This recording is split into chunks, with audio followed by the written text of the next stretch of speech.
اعوذ باللہ من الشیطان الرجیم بسم اللہ الرحمن الرحیم۔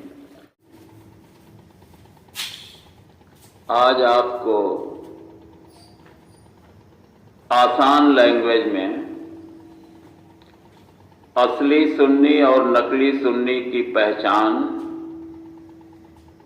بتانے کی کوشش کریں گے۔ ہر وہ آدمی فخر سے کہتا ہے کہ ہم سنی ہیں اور ہم ہی تنہا جنت کے حقدار ہیں۔ آئیے اصلی اور نقلی کو کیسے پہچانیں۔ ایک دقت ہے، ایک سمسیا ہے عام مسلمانوں کے سامنے، جو بیچارہ کم پڑھا لکھا ہے یا ایک دم نہیں پڑھا لکھا۔ مثال کے طور پر چند مثالیں ہم آپ کے سامنے پیش کر رہے ہیں، اگر آپ غور سے سنیں گے تو سمجھنے میں بہت ہی آسانی ہوگی۔ اللہ کے نبی صلی اللہ علیہ وسلم کا یہ حکم ہے کہ جب بھی کوئی مسلمان ایک مسلمان کو دیکھے، سامنے والا شکل و صورت سے مسلمان لگ رہا ہو، چاہے آپ اسے پہچانتے ہوں یا نہ پہچانتے ہوں، اسے سلام کریں۔ یہ اصلی سنی کی پہچان ہے۔ نقلی سنی جو اس پر عمل کرے گا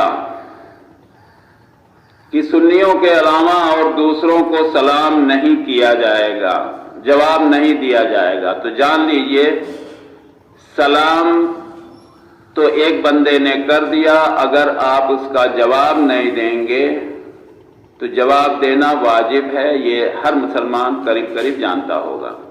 دوسری بات، آپ نے کس کا کہنا مانا، کس کے حکم پر عمل کیا، یہ سب سے بڑی بات ہے۔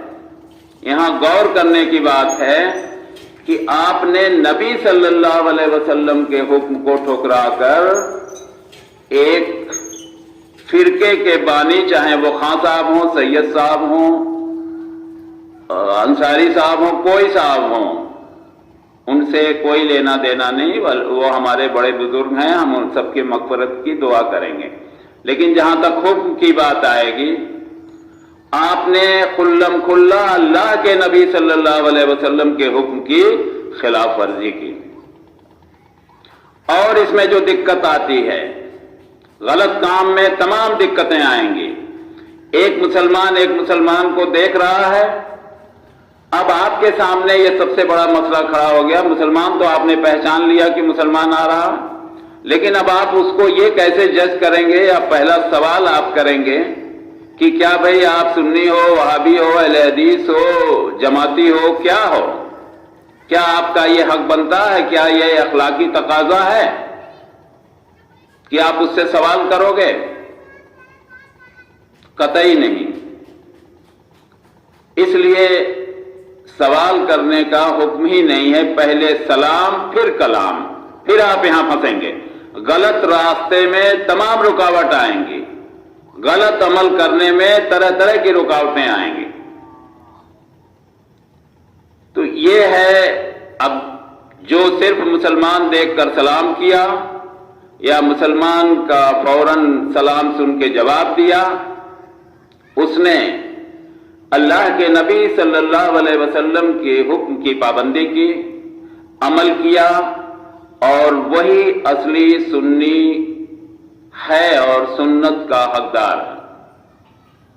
اسے ہی آپ اصلی سنی کہہ سکتے ہیں لفظی معنی میں۔ اور جو دقتیں آ رہی ہیں وہ تو آپ سمجھ ہی رہے ہیں۔ دوسری مثال لیجئے، جنازہ آ رہا ہے ایک مسلمان پر حق ہے، کسی بھی مسلمان کا اگر جنازہ دیکھے تو کوشش کرے کہ اس میں شامل ہو لے۔ اب ایک جنازہ، آپ کہیں راستے میں جا رہے ہیں، ایک جنازہ آپ کو مسلمان کا دکھائی دے رہا ہے، کیا آپ اس سے یہ سوال کریں گے کہ بھیا یہ جنازہ کس کا ہے؟ یہ طریقہ آپ کا یہ سوال سن کر لوگ کیا کہیں گے؟ کہ اما یہ کون سے مسلمان ہو تم؟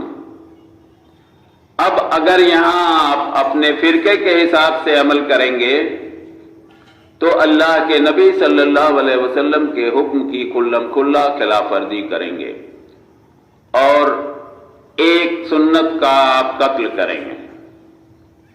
اللہ کے نبی صلی اللہ علیہ وسلم کا کھلا ہوا فرمان ہے کہ ایک مسلمان کا جنازہ دیکھے تو اس میں شامل ہو جائے۔ مسلمانوں کی تو بات چھوڑ دیجئے، آپ کسی غیر مسلم کا، کسی بھی انسان کا اگر جنازہ جا رہا ہو کسی بھی طریقے سے تو اس کے استقبال میں کھڑا ہونے کا حکم ہے کہ وہ دنیا سے بندہ بیچارہ رخصت ہو رہا ہے، اس کے استقبال میں اگر آپ نہیں کچھ کر سکتے ہیں تو کم سے کم کھڑے تو ضرور ہو جائیے۔ آپ مزاروں پہ جاتے ہیں، قبروں پہ جاتے ہیں، ایک آدمی قبر پر جاتا ہے اور ان کے لیے مغفرت کی دعا کرتا ہے اور اس کے اندر دہشت پیدا ہوتی ہے اور یہ میسج، یہ سندیش لے کے واپس آتا ہے کہ ایک نہ ایک دن ہمیں بھی یہیں آنا ہے۔ ان سے کچھ مانگتا نہیں ہے، ان کے لیے خود دعا کرتا ہے۔ یہ اللہ کے نبی صلی اللہ علیہ وسلم کے حکم کی تعمیل کرنا۔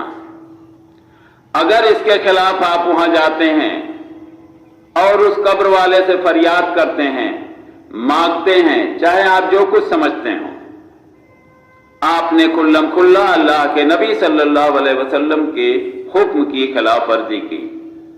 اس لیے ایسا کرنے والا یقیناً وہ نقلی سنی ہے، اصلی سنی وہی ہے جو قبروں پہ جائے تو ضرور لیکن کچھ مانگنے کے لیے نہیں۔ اللہ کے نبی صلی اللہ علیہ وسلم کی حدیث ہے کہ تم قبروں پہ جاؤ لیکن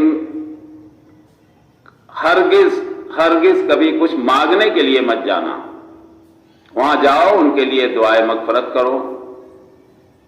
جو بھی تم سے پہلے جا چکے ہیں، ہم آپ سبھی جو دعائیں پڑھتے ہیں اس کا بھی مطلب یہی ہے۔